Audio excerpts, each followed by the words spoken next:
अस्सलाम अलैकुम। काली रात का साया पार्ट 10 आखिरी एपिसोड। रात का अंधेरा इस बार पहले से भी ज्यादा भारी लग रहा था। आसमान सुर्ख और सिया रंग के बीच बदल रहा था, जैसे जमीन और आसमान के बीच कोई खूनी जंग जारी हो। गांव के हर दरख्त की टहनी झक कर किसी नामालूम बोझ के नीचे दब रही थी और हुआ का हर झोंका जैसे किसी मुर्दा जिस्म की आखिरी सांस हो। मुईन और बोड़ा इस वीरान मकान से निकलकर कुनवे की तरफ जा रहे थे। रास्ता सन्नाटा नहीं बल्कि एक अजीब शोर से भरा था, जैसे हजारों लोगों की धीमी चीखें एक साथ गूंज रही हो। हर कदम के साथ जमीन हल्की सी कांपती और साए दरख्तों के पीछे भागते नजर आते।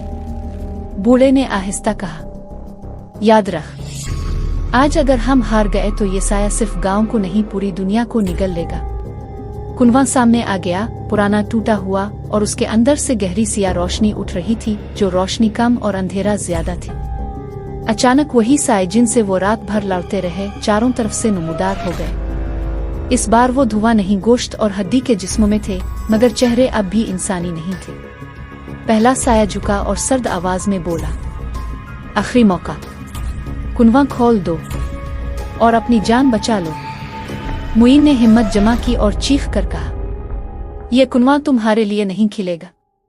अचानक आसमान में एक कड़कदार बिजली गिरी और कुनवे के किनारे एक सुनहरी रोशनी की लकीर नमूदार हुई। बूढ़े ने अपनी छड़ी जमीन में गाड़ी कुछ पड़ा और कुनवे पर हाथ रख दिया।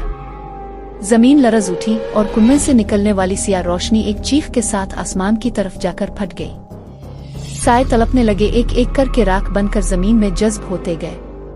उनकी चीखें इतनी खौफनाक थीं कि गांव के खाली घरों की दीवारें टूटने लगे। चंद लम्हों बाद सब कुछ खामोश हो गया।